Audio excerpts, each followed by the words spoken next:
membahas tentang hunian rumah susun bagi masyarakat. Apakah bentuk intervensi negara dalam hal ini itu gagal ataukah berhasil, gitu ya.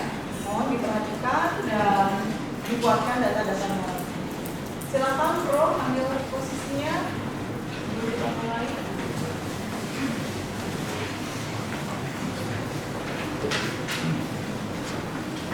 Perhatikan buat audiens, mungkin boleh dari audiens nanti ya.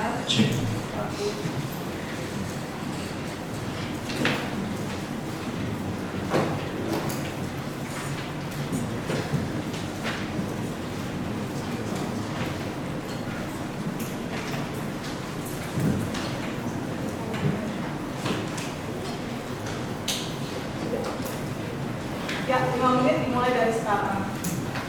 Saya akan memulai debat saya dalam 3, 2, 1.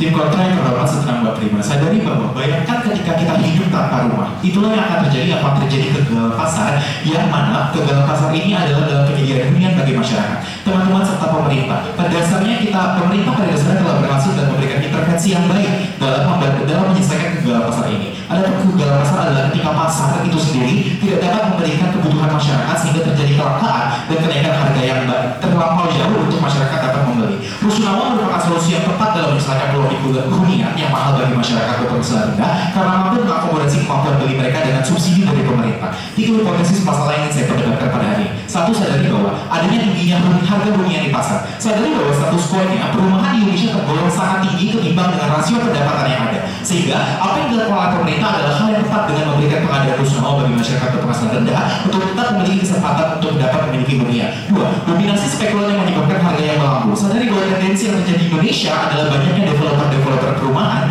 yang menetapkan harga terlalu tinggi untuk masyarakat dapat membeli rumah-rumah tersebut, yang dimana harga ini dapat sangat tinggi karena pendapatan ataupun upah minimum rata-rata masyarakat Indonesia terlampau rendah. Hal ini menyebabkan kegagalan pasar karena harga rumah yang terlalu tinggi dan rendahnya suplai ataupun perumahan yang disediakan oleh developer tersebut. Pun jika ada suplai yang baik, hal ini hanya akan dapat dibeli oleh masyarakat yang berpenghasilan tinggi. 3, kelangkaan tanah dan kepadatan penduduk. Sadari bahwa status quo-nya wilayah kota Jakarta terlalu sempit untuk menjadikan perumahan-perumahan dengan bentuk seperti suburban dan sebagainya. Hal ini merupakan salah satu faktor dari permasalahan sehingga ada limitasi dari masyarakat dalam mencari harga tanah yang cukup untuk membangun rumah dan dijadikan sesuai dengan kemampuan mereka sendiri. Oleh karena itu, apa yang terjadi adalah banyak dari pihak-pihak swasta yang memiliki modal yang lebih membeli tanah dengan jumlah yang sangat besar, membangun bisnis properti dengan harga yang tidak dapat terjangkau oleh masyarakat. 3, kegagalan mekanisme yang pernah terjadi oleh pemerintah dan mengapa pada akhirnya mekanisme yang kami bawakan akan dapat efisien. 1, pada dasarnya pemerintah pernah memiliki mekanisme-mekanisme yang lain dalam menyelesaikan kasus dari kegagalan pasar ini. Namun karena besarnya pengeluaran yang terjadi daripada mekanisme tersebut dan juga rumitnya dari sistem mekanisme yang dibawakan oleh pemerintah, maka kembali lagi kami menegaskan bahwa mekanisme dari penyediaan rusunawa ataupun rusunami merupakan intervensi yang paling baik yang dilakukan oleh pemerintah. Sadari bahwa status quo-nya sebelumnya pemerintah pernah melakukan mekanisme FLPP atau fasilitas likuiditas pembiayaan perumahan, di mana pemerintah memberikan subsidi kepada masyarakat agar masyarakat dapat memiliki rumah. Namun pembiayaan ini dibebankan kepada APBN sehingga pembiayaan ini pada akhirnya akan membebankan pemerintah dan menjadi tidak efisien. 2, sadari bahwa jika pemerintah ingin membuat mekanisme seperti membuat rumah atau pengadaan KPR dan sebagainya, ini tidak dapat dilakukan di Jakarta karena itu tadi permasalahan lahan yang sempit dan juga lahan yang ada akan menjadi semakin tinggi sehingga kasus itu tidak akan efisien. Urgensi dari mosi kami 1, sadari bahwa kami ingin menyelesaikan kegagalan pasar dengan cara yang paling efisien dan paling cepat. Oleh karena itu, karakterisasi kata kunci yang ingin kami bawakan. 1, fungsi kami sebagai negara adalah sebagai alokator. Kami akan menyediakan perumahan kepada masyarakat sehingga masyarakat dapat membeli rumah dengan harga yang murah. 2, kegagalan pasar yang terjadi harus diselesaikan dengan cepat. Kita tidak perlu bertele-tele untuk mencari mekanisme yang paling efisien, mekanisme yang paling dapat memuaskan, karena pada dasarnya yang perlu kita lakukan adalah penyelesaian efisien secara cepat. 3, permasalahan yang datang merupakan haruslah permasalahan yang beranjak dari kegagalan pasar yang dibawakan oleh pihak kontra pada akhirnya seperti kampung bayam dan lain sebagainya. Itu merupakan permasalahan yang tidak datang dari kegagalan pasar. Yang terjadi adalah ketika ada permasalahan di mana sengketa lahan contohnya seperti di kampung bayam, mereka ingin membangun stadion, pemerintah ingin membangun stadion, orang-orang tersebut digusur dan akhirnya terjadi sengketa lahan dan sebagainya. Hal ini tidak lahir dari kegagalan pasar dan perlu kita ketahui bahwa perdebatan hari ini harus muncul dari kegagalan pasar.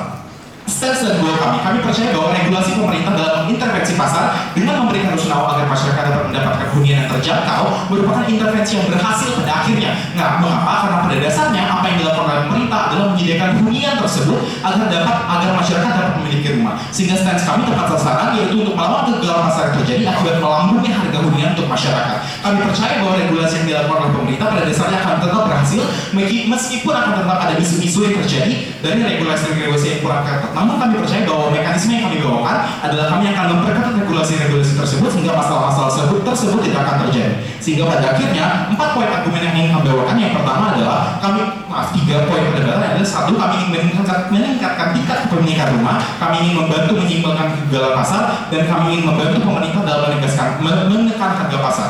Untuk itu kami bangga menjadi pemerintah. Terima kasih.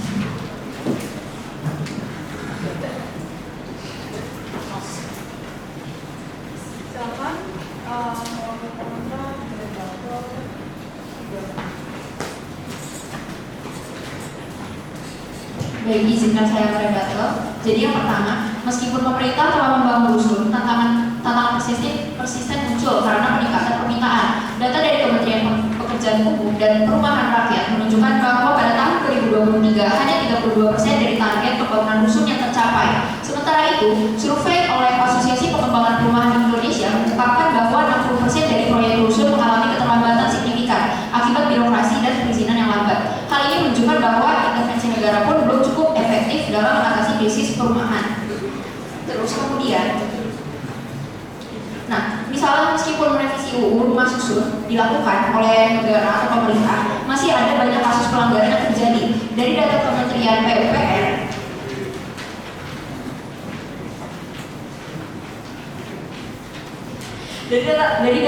PUPR, menunjukkan bahwa 47% dari total rusunawa yang dibangun oleh pemerintah pada tahun 2020 mengalami masalah pengelolaan, termasuk masalah administrasi, keuangan, dan fasilitas.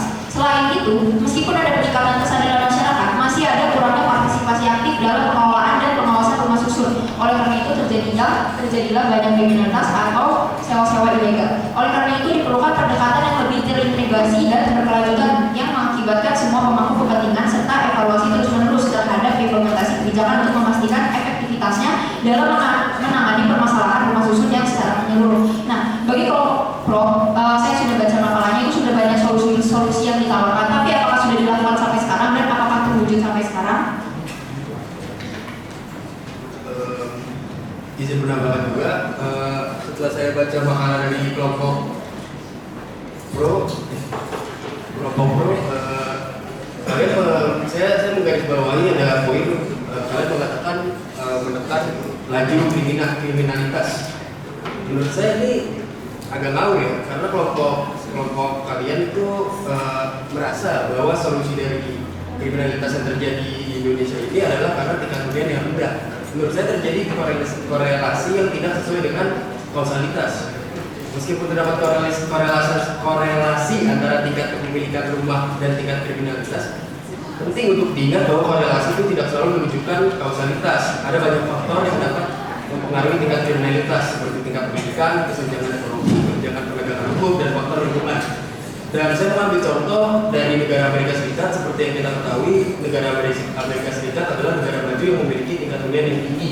Tapi setelah saya baca dari data yang diterbitkan oleh FBI pada tahun 2020, Amerika Serikat memiliki tingkat kriminalitas yang sangat signifikan. Terjadi lebih dari 6,7 juta kejahatan di Amerika Serikat. Meskipun tingkat kepemilikan rumah di negara itu cukup tinggi, ini menunjukkan bahwa faktor-faktor lain seperti kemiskinan, ketidaksetaraan, dan akses pendidikan juga berperan dalam tingkat kriminalitas. Oleh karena itu, intervensi perumahan harusnya disertai dengan langkah-langkah holistik. Oke, baik, selesai. Langsung ke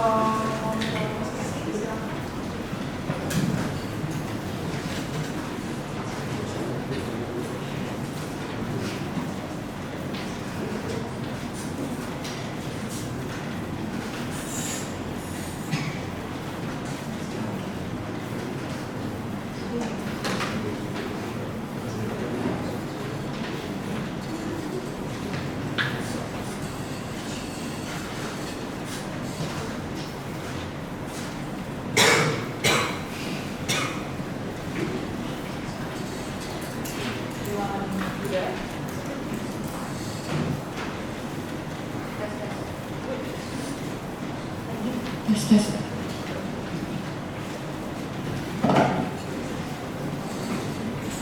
Oke, 5 menit dari sekarang silakan. Baik, saya akan memulai debat saya dalam 3, 2, 1. Mbak Prima yang terhormat, mosi yang diperdebatkan kali ini jelas memihak kepada kelompok kami. Jika ditinjau dari makalah kelompok ini, berdasarkan analisis kasus mereka menyatakan bahwa rusun yang difasilitasi oleh pemerintah untuk masyarakat golongan miskin malah terjadi praktik ilegal. Padahal praktik ilegal ini seharusnya bisa dicegah jika dari pemerintah punya implementasi kebijakan yang tegas dan ada respons yang tanggap juga. Selanjutnya, pihak pemerintah juga menyatakan bahwa pemerintah sudah melakukan intervensi yang sukses dalam mengatasi kegagalan pasar, terutama dari segi harga tempat tinggal. Padahal banyak dari target dan indikator keberhasilan atau supply yang tidak memenuhi demand. Supply dalam artian rusun dan demand itu adalah fasilitas yang didapatkan oleh masyarakat, mulai dari segi fasilitas, pelayanan yang lain dan lain-lain ketika kebijakan rusun ini diberlakukan ke masyarakat. Karena jika kita melihat dari contoh-contoh kasus yang sudah disiapkan oleh kelompok kami, yang pertama ada kasus dari Rusun Api Kalibata, yang dimana terdapat unit-unit rusun yang dijual oleh investor yang dipatok dengan harga yang sangat tinggi sampai 20%. Malah 80% dari kepemilikan rusun dimiliki oleh investor, bukan masyarakat kelas bawah. Padahal di sini target sasarannya adalah masyarakat kelas bawah. Akibatnya masyarakat kelas bawah tidak mampu menjangkau harga rusun tersebut. Dari kasus Rusun Kalibata City ini dapat disimpulkan bahwa pemerintah gagal mengatasi kegagalan pasar, karena pada akhirnya masyarakat kelas menengah bawah yang seharusnya menjadi target sasaran untuk rusun yang sudah disediakan oleh pemerintah sebaliknya tidak mampu untuk membeli unit rusun tersebut. Selanjutnya saya akan memberikan contoh studi kasus dalam rusun Kampung Bayam, yaitu yang dimana warga-warga Kampung Bayam itu terdapat penggusuran akibat pemerintah ini membangun Jakarta International Stadium. Nah, itu di kasus tersebut itu pemerintah itu sudah menjanjikan kepada masyarakat yang terdampak oleh penggusuran itu untuk diberikan rusun sebagai kompensasi atas rumah mereka yang digusur. Akan tetapi sampai sekarang itu masih tidak jelas apakah ternyata rusun itu akhirnya dikasih ke warga atau tidak, karena ketika warga mengajukan komplain, dari pihak pemerintah malah mengatakan bahwa ini sebenarnya rusunnya adalah untuk pekerja-pekerja atau kuli-kuli yang mengerjakan untuk pembangunan JIS ini. Padahal dari awal tuh pemerintah itu sudah sosialisasi, sudah penyulingan juga untuk warga-warga Kampung Bayam ini. Lantas mana janjinya gitu loh. Lalu selanjutnya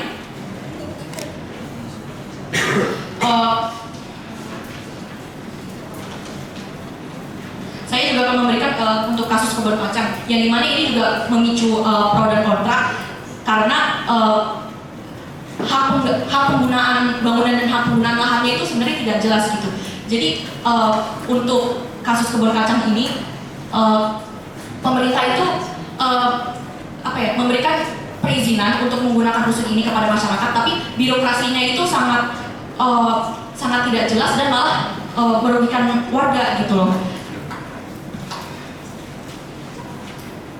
Selanjutnya yang kasus terakhir yang akan saya ajukan adalah contoh kegagalan pemerintah dalam menyediakan solusi yang efisien terhadap krisis air bersih dalam Rusun Marunda, yang dimana Rusun Marunda ini terjadi krisis air bersih selama 2 tahun dan itu penyebabnya tidak jelas apa. Pemerintah memang sempat intervensi dengan memberikan alternatif, yaitu mobil tangki air, akan tetapi alternatif ini tuh tidak dinilai solutif karena penghuni menilai bantuan ini malah menjadi pemicu konflik, karena dari mobil tangki air ini tidak memenuhi kebutuhan seluruh penghuni yang ada di sana. Padahal penghuni yang ada di Rusun Marunda itu mencapai 100 unit. Jadi bayangin aja Mbak, 100 unit itu dihidupi oleh dihidupi oleh mobil tangki air gitu. Itu kan tidak cukup gitu. Jadi ini dapat berdampak terhadap lingkungan hunian yang nyaman, aman dan berkelanjutan seperti mekanisme yang telah diajukan oleh kelompok 5. Sekian dari opini argumen saya, terima kasih. Boleh deh. Oke, jadi kelompok kami memberikan solusi, yaitu pertama kami mengusulkan mekanisme yang menekankan terhadap revisi atau perbaikan kebijakan, yang dimana kami itu lebih menekankan kepada kontrol terhadap pengalihan penghuniannya, karena seperti yang tadi disebutkan ternyata pemerintah itu tidak sesuai sasaran gitu. Yang seharusnya untuk masyarakat kelas bawah, malah yang punya unit itu investor-investor yang mencakup mayoritasnya. Lalu kami juga mengusulkan ada subsidi pembangunan dan pemeliharaan untuk gedung rusun yang dimana ini kebijakan itu perlu lebih supaya pemerintah tidak kecolongan lagi gitu. Lalu selanjutnya kami juga mengusulkan, ya terima kasih. Ya. Silakan. Pro dari Batal 3 menit. Mbak Prima dan teman-teman, karena gagalnya pemerintah dalam memenuhi demand masyarakat sehingga mekanisme pasar terganggu yang dibawa oleh pihak pemerintah pada akhirnya tidaklah benar dikarenakan argumen berdasarkan kasus nyata yang dibawakan oleh sisi mereka telah dinilai selesai dan ditangani baik oleh pemerintah. Pemerintah pada kasus-kasus ini khususnya Pemprov DKI Jakarta telah bertanggung jawab secara material maupun menunjukkan solusi alternatif bagi warga yang merasa dirugikan oleh keluhan atau masalah yang memang ada dari usul ini. Selain itu, pemerintah juga menunjukkan perubahan dari dalam sisi pengawasan administratif yang lebih ketat untuk rumah susun yang telah disediakan. Terdapat sekiranya 3 poin dibangun dari kami terhadap setiap argumen yang telah khususnya dalam makalah pihak oposisi. Yang pertama, adanya solusi alternatif yang telah disediakan oleh pemerintah secara materi, fasilitas dan sebagainya. Apabila kita membedah kembali kasus-kasus yang dibawakan oleh pihak oposisi, terdapat sekiranya 4 kasus yang dinilai merupakan kegagalan pemerintah dalam memenuhi demand masyarakat dan menyebabkan mekanisme pasar tersebut terganggu. Itu merupakan klaim pihak oposisi. Izinkan saya membawakan secara singkat kembali kasus-kasus tersebut. Pertama, kasus rusun Kalibata Sisi yang dimana terdapat oknum yang menjual belikan unit rusun dengan harga tinggi. Akan tetapi pemerintah pada saat itu khususnya Gubernur DKI yang sedang memerintah, yaitu Ahok atau Basuki Cahayapurnama, sudah melakukan pertemuan dengan Pemprov dan Perumnas untuk membangun alternatif lain, yaitu rusun baru, dan pembangunan tersebut berhasil hingga saat ini, teman-teman. Bahkan untuk mengantisipasi oknum atau agen-agen gabungan, terdapat perjanjian tertulis atau MOU yang berisikan perselisihan ketat akan warga yang ingin membeli dan juga razia rutin dari Pemprov DKI untuk memastikan bahwa yang tinggal di dalam unit-unit itu yang memang dari awal sudah mendaftar dan membeli. Jadi adanya MOU ini berarti bahwa program ini dinilai sah di mata hukum dan bisa dilaporkan ke pusat bila mana memang ada yang dilanggar dalam perjanjian MOU ini.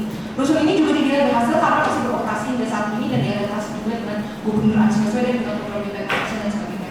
Kedua, kasus rumah susun warga Kampung Bayam yang digusur oleh karena pembangunan JIS. Pihak pemerintah telah memberikan uang kompensasi hingga total 13,9 miliar untuk total 642 kartu keluarga warga ex Kampung Bayam. Pemprov DKI telah memastikan bahwa setiap kakak ex Kampung Bayam juga sudah menerima uang kompensasi tersebut. Bahkan telah didirikan pembangunan rusun baru untuk warga ex Kampung Bayam di Tanjung Priok. Nah, warga memberikan keluhan bahwa hal tersebut memakan waktu dong untuk membangun rumah rusun baru. Maka dari itu, Gubernur Heri Budi saat ini menyediakan rusun Nagrak sebagai rusun sementara untuk warga ex Bayam. Kemudian, poin kami yang kedua adalah indikator kepuasan warga rumah susun yang tinggi. Mari kita berbicara oleh basis data yang telah disediakan oleh DPI atau Jakarta Property Institute mengenai hasil survei lapangan selama bulan Maret sampai Juni 2022 yang melibatkan ratusan responden dari 28 rumah susun yang berbeda di Jakarta. Melalui hasil survei tersebut mengatakan bahwa tingkat okupansi dan kepuasan penghuni susun tak lagi tinggi. Nah, angka rata-rata 4,1 poin skor dari 5 skor kepuasan secara keseluruhan dari semua rusun. Kemudian, dengan adanya rusun, yang kedua, warga mampu memangkas pengeluaran bulanan mereka dari 248.000 hingga 2,8 juta. Jadi di sini secara materi warga pun juga bisa dinilai jelas. Ketiga, melalui data ini juga dilansir bahwa warga umum di rusun awal pemerintah yang ingin pindah pun memang hanya 10%. Akan tetapi secara umum 100% alias seluruh penghuni rusun awal pemerintah berstatus warga relokasi dan penghuni rusunan pemerintah tidak ingin pindah 100%. Kemudian poin kami yang ketiga, di mana letak solusi yang Oke, kita teruskan di sesi tanya Q&A. Sama seperti tadi, saya berikan waktu 1 menit buat teman-temannya. Dengan tadi sisi pro, karena memang itulah intervensi dari negara setuju dengan dengan alasan-alasannya. Kalau kontra, menyikapinya dari berbagai permasalahan yang ada, gitu kan ya.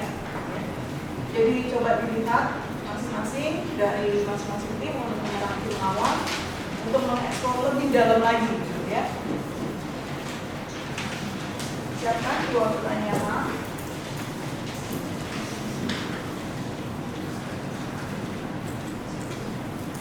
Bagi teman-temannya yang menonton, kalau mau sholat kalau mau gantian gitu ya, gantian aja, jangan semuanya juga gantian aja.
diperhatikan, silakan kelompok pro 2 pertanyaan, kelompok kontra didengarkan, jadi supaya tidak berulang, gitu ya, itu langsung ditanggapi, itu nanti silakan. Terima kasih Mbak Prima. Satu pertanyaan dari kami. Pertama, kalian membawakan isu tentang pembayaran. Kita harus tahu dulu klarifikasi dari awal ya.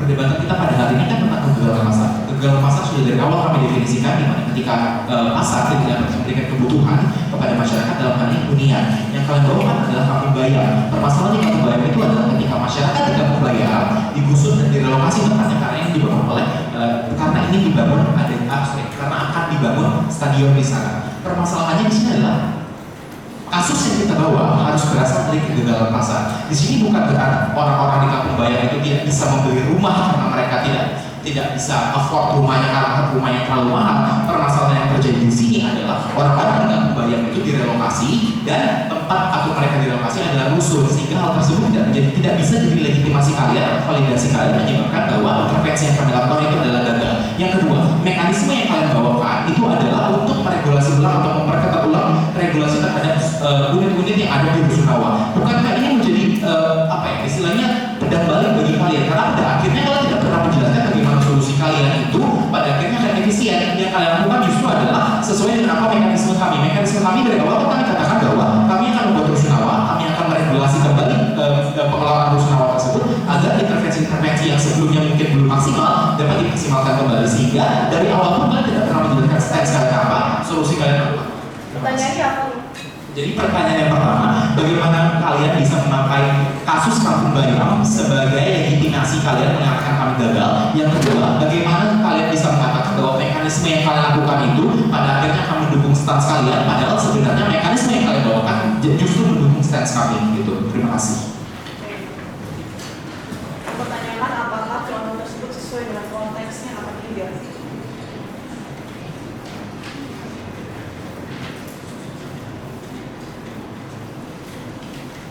Silakan.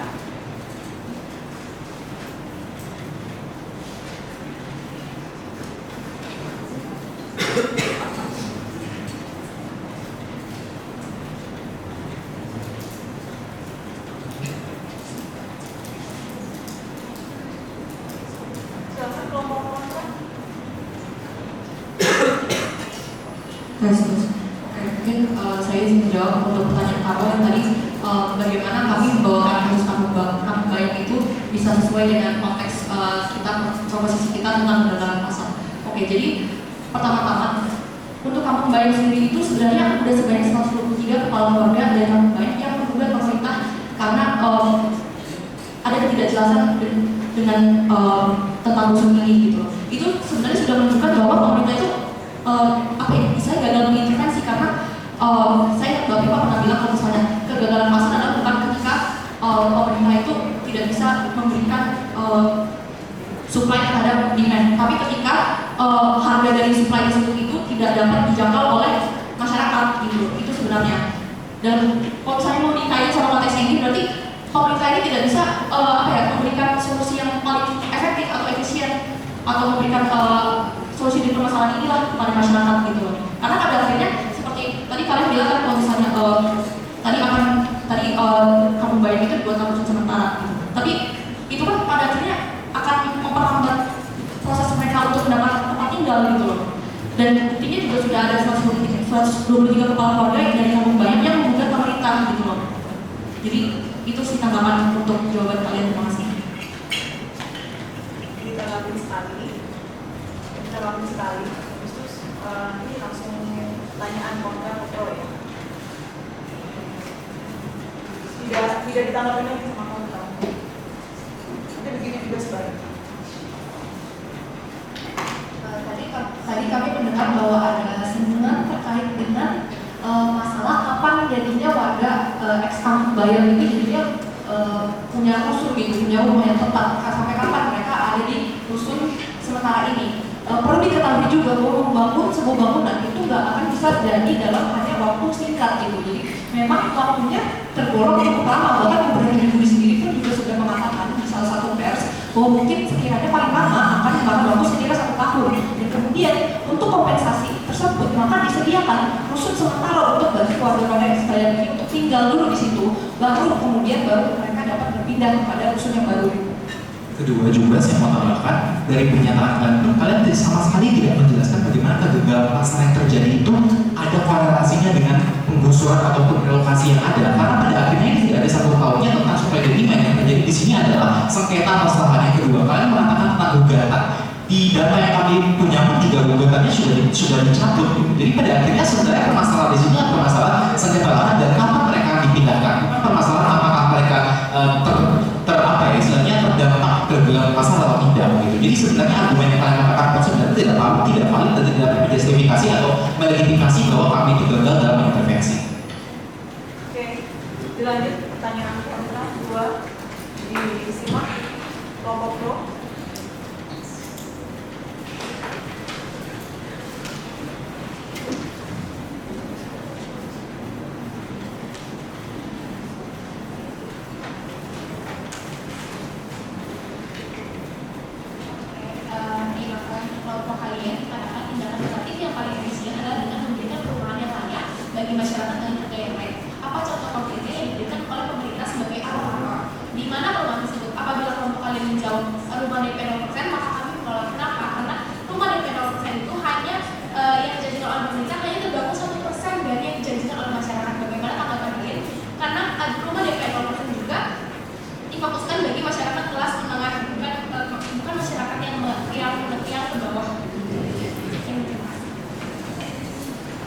Pertanyaan kedua.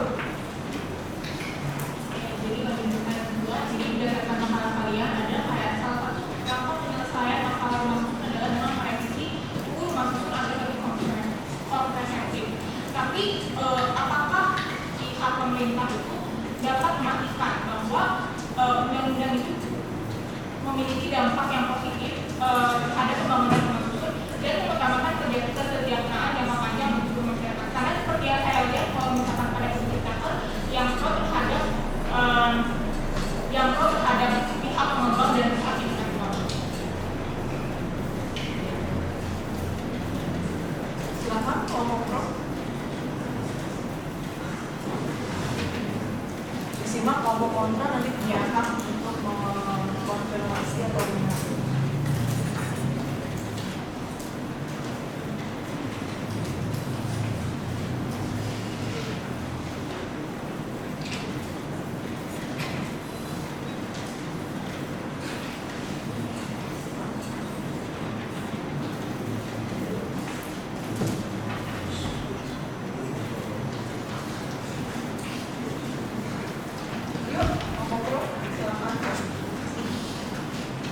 Oke, yang pertama, saya mungkin akan address pertanyaan yang Krisya dulu. Kalian menanyakan tentang mekanisme seperti apa yang akan kami lakukan dan contoh konkretnya apa, dan kalau misalkan kami mengatakan DP 0%, maka rebuttal kalian tadi seperti itu. Yang akan kami lakukan ya tadi, pemberian hunian yang layak dengan harga yang rendah adalah rumah susun tadi. Kami dari awal mendukung stans kami adalah intervensi yang akan kami lakukan terhadap kegagalan pasar adalah dengan memberikan rusun, dalam hal ini rusunawa dan rusunami kepada masyarakat yang berpenghasilan rendah untuk dapat memiliki kesempatan untuk memiliki hunian yang layak. Jadi kami tidak ada sangkut pautnya dengan DP 0% dan sebagainya, jadi politik dan sebagainya. Kami ngomongin soal itu. Kami katakan di sini adalah dari awal kami memberikan stans bahwa mekanisme yang kami lakukan adalah dengan memberikan rusun, lalu kami akan kembali mengatur lagi ataupun melihat lagi, kami akan cross-check lagi regulasinya secara berkala apakah regulasi tersebut dapat meng-cater ataupun juga istilahnya dapat memuaskan para pengguna dari rumah susun tersebut gitu. Mungkin ada tambahan.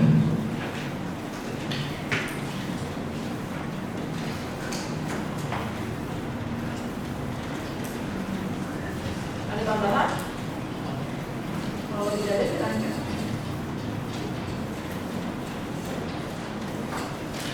Karena sebelumnya izin menambahkan, karena sebelumnya terdapat di majalah dari Pemprov DKI sendiri bahwa sebetulnya kehidupan di Rusunawa ini pun tidak begitu buruk dan sasarannya pun tepat. Karena banyak di sini data disebutkan kalau misalnya pengeluaran mereka dan pendapatan dan pengeluaran mereka itu tepat sasaran.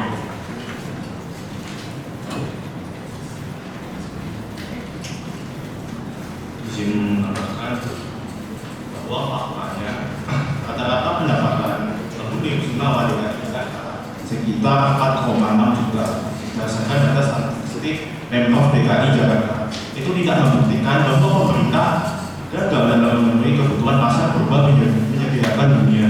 Berarti pemerintah berhasil menyediakan dunia untuk orang-orang yang memiliki pendapatan di bawah UMR Jakarta sebesar 5,6 juta. Tapi faktanya penghuni Rusunawa juga sebagian besar tidak bekerja dengan persentase sebesar 45% tidak bekerja, 2% pensiun, dan 35% diisi pekerjaan sekian persen. Mungkin untuk memperjelas lagi saya tambahkan untuk pertanyaan yang Alina tadi, bagaimana nanti regulasi ini akan membuat istilahnya regulasi yang kami lakukan ini akan berdampak baik terhadap keberlangsungan atau pengelolaan dari Rusunawa, betul? Ya, baik. Kalau misalkan itu yang menjadi pertanyaan kalian, nanti kita bisa di pengalaman kami sudah mengatakan bahwa argumen kami bagaimana pada akhirnya mekanisme yang kami lakukan pada efektif akan efisien, kami berkaca dari masalah-masalah yang pernah terjadi sebelumnya di negara sebelumnya. Kalau kalian baca di makalah kami atau di argumen kami mengatakan di situ ada contoh-contoh negara Singapura. Singapura itu memiliki pengelolaan ataupun istilahnya mekanisme yang akan kami lakukan adalah kami akan bercontoh dari Singapura. Ketika kami memberikan regulasi yang ketat seperti contohnya tadi bagaimana hak sewa menyewa, bagaimana hak memiliki dan sebagainya, otomatis yang akan terjadi pasti akan ada efisiensi. Contohnya bagaimana kami dapat mendapatkan argumen seperti itu. Argumen yang kami dapat katakan adalah di Singapura sendiri dengan regulasi ataupun hal-hal yang akan kami lakukan, apa yang terjadi di Singapura adalah kenaikan kepemilikan rumah. Dari tahun 1970 kepemilikan rumah di Singapura itu hanya sekitar 28%. Dengan adanya perketatan regulasi yang akan kami lakukan, maka Singapura itu dapat berhasil mencapai kepemilikan rumah hingga 90%. Sehingga jika kalian katakan apakah ini akan efisien ataupun akan berhasil pada akhirnya, pasti akan berhasil. Gitu.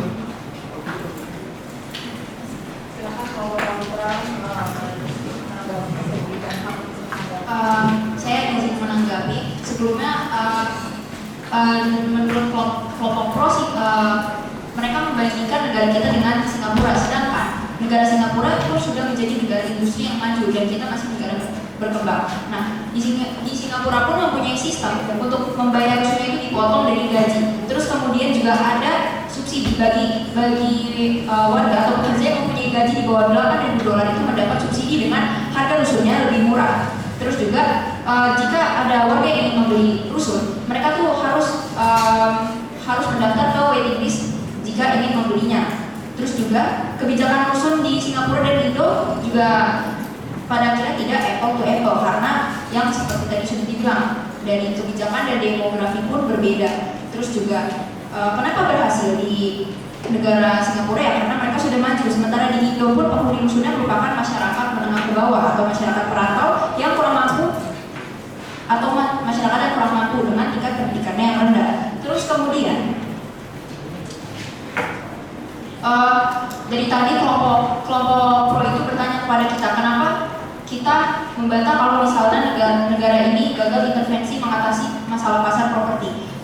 Jadi jawaban kami adalah peraturan perundang-undangan yang terus-menerus diubah seolah-olah membawa keberpihakan kepada masyarakat yang faktanya masih banyak penghuni rusun yang tidak mendapat keadilan seperti kasus-kasus yang sudah disebutkan sebelumnya.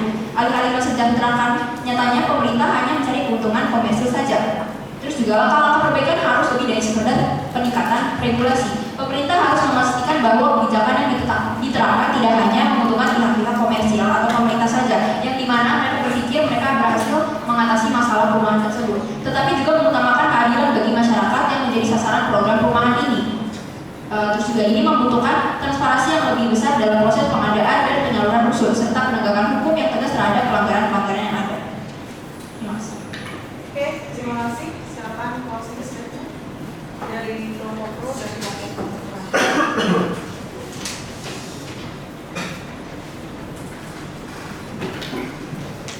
Mbak Prima dan teman-teman, kami akan memberikan signifikansi terakhir dalam bentuk closing statement bagaimana kami dapat menyediakan bukti validitas di mana kebijakan rumah susun tidak menyebabkan kegagalan pasar.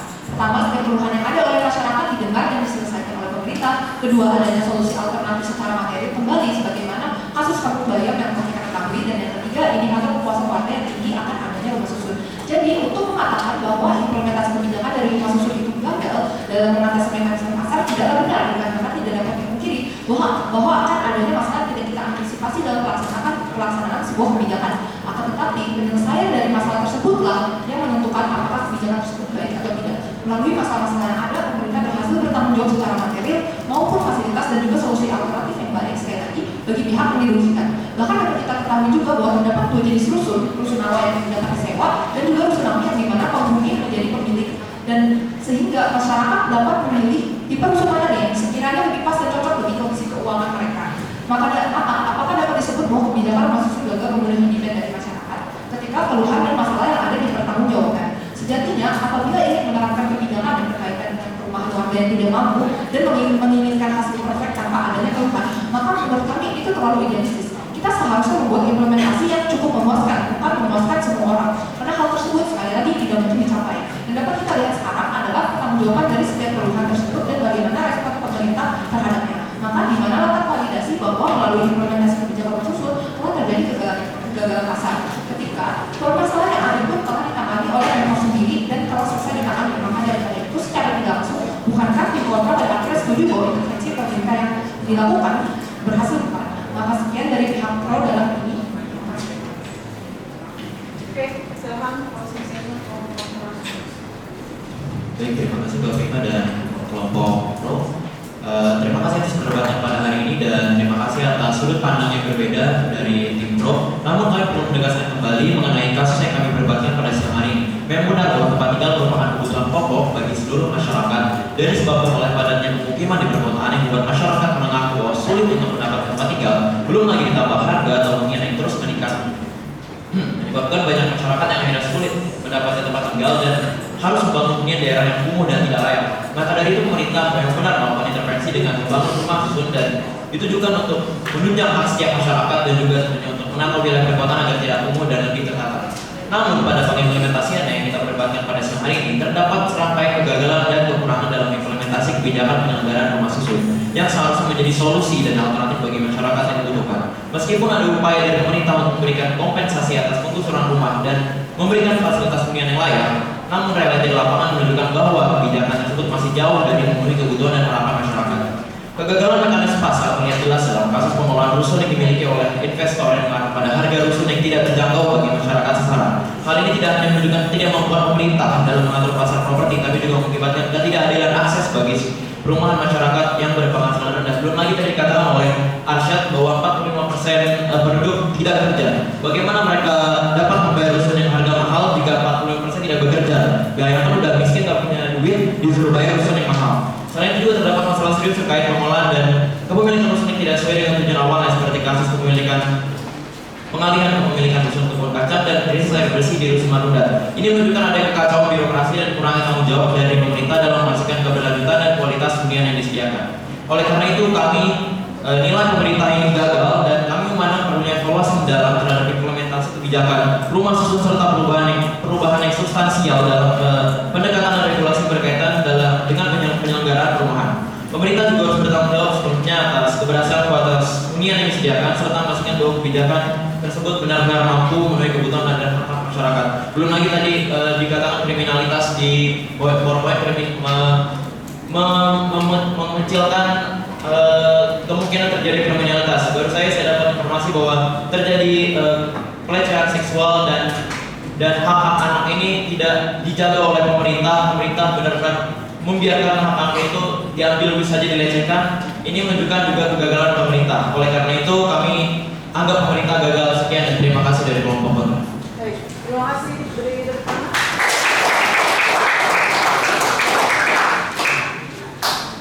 Oke, silakan saudara mau refleksi dulu. Apa komentar dulu?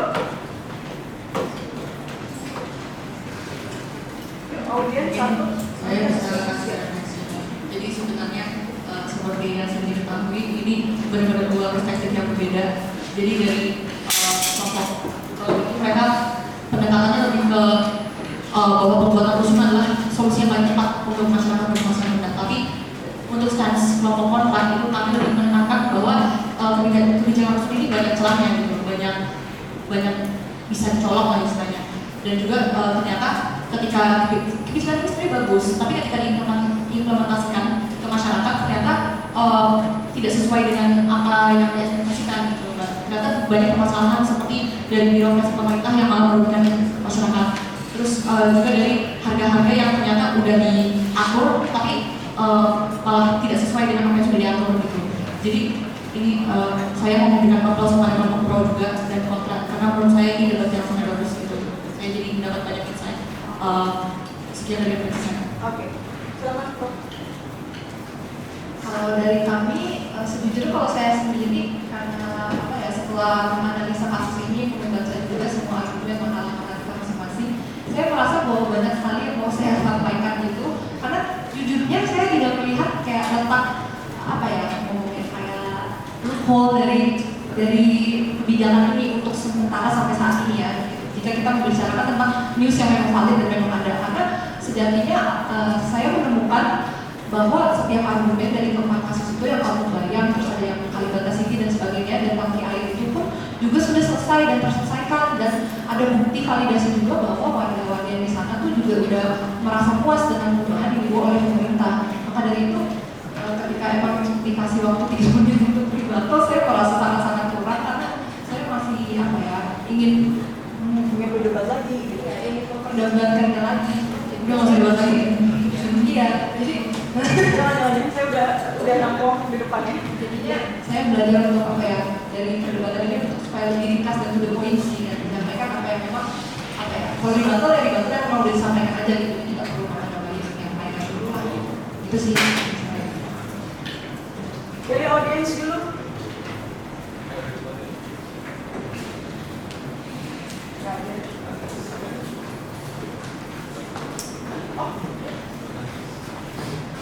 Mungkin kalau yang saya lihat tuh dari tim Program ada tuh apa ya, mempunyai poin-poin yang sangat strong, dan apalagi ketika ada satu pohon tentang kampung bayam kan Mbak, apalagi itu kalau misalnya kita menelusuri tentang kampung bayam juga ada sebuah keganjalan gitu. Kenapa ketika setiap pemerintah Indonesia ada yang pergantian yang baju gubernur atau apa, kenapa tuh ada aja kebijakan baru yang ditambahkan? Kenapa kayak Heru Budi menambahkan adanya rusun-rusun itu? Kenapa bagaimana pemerintah tuh seharusnya aplikasi memperlanjuti kebijakan yang mulai dibuat oleh BPJS sebelumnya? Kenapa harus dibuat gitu? Itu aja sih menurut saya. Benar sih. Kalau kedua ini mana yang unggul? Yang saya lihat sih dari apa ya? Oh, Jangan cari aman, jangan cari aman. iya. Jangan cari aman ya. Cari aman tuh kayak ngomong apa gitu ya, sama. Nggak ada lah, orang bola aja penalti ya kan? Nonton malam ya. Ya ya. Coba biar bisa nonton. Tidur yang enak biar malam nonton ya. Iya sih. Iya, lihat ini tempat ketiga ya. Ya terlibat. Juga. Baru mau gimana? Dan dari apa ya, pencapaian mereka yang saya lihat yang paling saya bisa cerita itu dari kelompok pro juga sih. Saya kan juga kasih data-data yang jelas dan juga mereka tuh sangat berpikir teguh gitu dengan fakta-faktanya. Terima kasih. Ini dari saya ya. Kalau dari sisi makalah, saya bicara dari sisi makalah dulu ya. Nilai makalah sama debatnya berbeda ya. Kalau dari sisi makalah, kelompok kontra lebih unggul. Kalau dari makalah ya tidak salah memperdebatkan atau mengambil menyoroti hal-hal yang penyimpangan dan lain sebagainya. Memang itu diminta analisisnya. Bagaimana itu, apakah intervensi ini tepat karena ada penyimpangan gini. Tidak salah. Tapi mungkin tadi ada hal-hal yang kasus-kasus itu disesuaikan dengan konteksnya, gitu ya. Itu yang disoroti juga kan oleh kelompok pro. Dari sisi makalah. Dari sisi debat, saya bilang bahwa kelompok pro masih lebih unggul. Unggulnya apa? Unggulnya bahkan kalian sadar nggak? Kalian itu diseret terus tadi ke arusnya mereka itu. Padahal kalau di makalah saya baca ya, itu tidak ada argumen pro yang tidak ada data peningkatan pemperoleh manfaatnya. Ada nggak sih pemperoleh manfaatnya gitu? Dan tidak ada kan sebenarnya kan? Dia ke sana kemari, Singapura, ini segala macam. Kalian ngomong kasus, dialihkan terus. Ya mumpung nih, saya nggak punya data peningkatan manfaatnya berapa. Terus makalah ditulis ada bahwa itu menekan laju kriminal gitu ya. Tapi saya nggak lihat itu ada sih gitu ya. Karena saya nggak lihat itu ada di datanya ketimbang kelompok kontra. Itu ya yang saya lihat. Tapi pinternya di debat, dia mampu menarik kalian. Oh, mumpung ini kan yang lagi dilihat, tarik aja di sini. Ini sudah selesai tahu ini segala macam. Padahal apa dia bisa bilang, kalau gitu mana pemrolehan manfaatnya? Ada nggak? Dia bilang kan ini kan kebijakan yang paling intervensi tepat gitu kan ya. Dia tetap bisa bilang kalau gitu mana pemrolehan manfaatnya? Kalau misalnya ada laju kriminal gitu, terus ada mau di undang-undangnya direvisi gitu ya, kalau nggak salah ya. Pemerintah mau revisi undang-undang itu kan untuk perbaikan segala macam. Apa hasil peningkatannya atau penurunannya? Harusnya ada dong kalau ada revisi ya. Nah itu tadi bahwa yang disampaikan Made. Tadi di closing statement bahwa saya rebutal itu kan harusnya apa yang dipaparkan gitu ya, jadi pas tepat gitu. Itulah tadi yang saya bilang sebelumnya, harusnya makalah itu harusnya di-set 2 hari sebelumnya. Jadi masing-masing tim udah bersiap gitu. Jangan ketika selesai ini disuruh nanggapin diem, kayak bola mati aja gitu, sudah diem masih ada gini ya. Harusnya kan kalau tahu gitu apa yang mau diserang dan apa yang mau dipertahankan gitu. Harusnya gitu ya. Saya melihat di sini bahwa bukan hak misal, berapa jam sih kita sebelum debat nggak ada 1 kali 24 jam kan ya? Gitu. Saya rasa kurang dari 1 jam.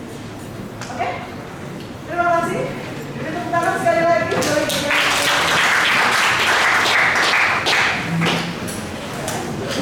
Saya jawab Mbak Romo, semoga diizinkan.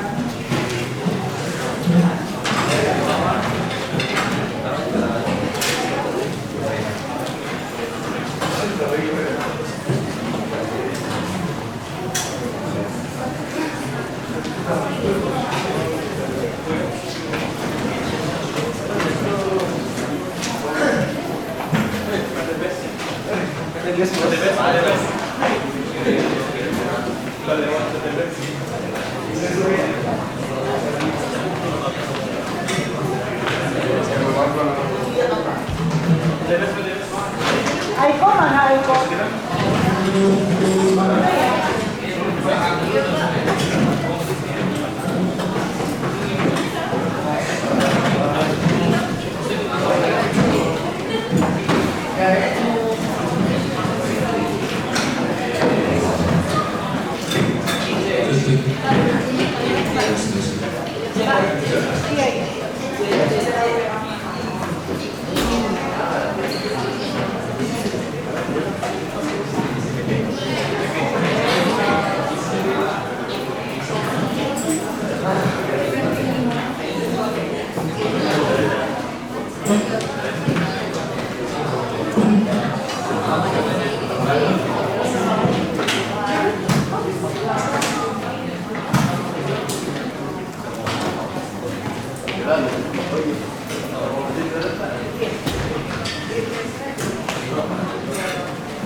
Silakan yang sudah selesai kalau mau sholat, gantian sholat, jadi nanti selesai kalian bisa kelas lagi. Siapin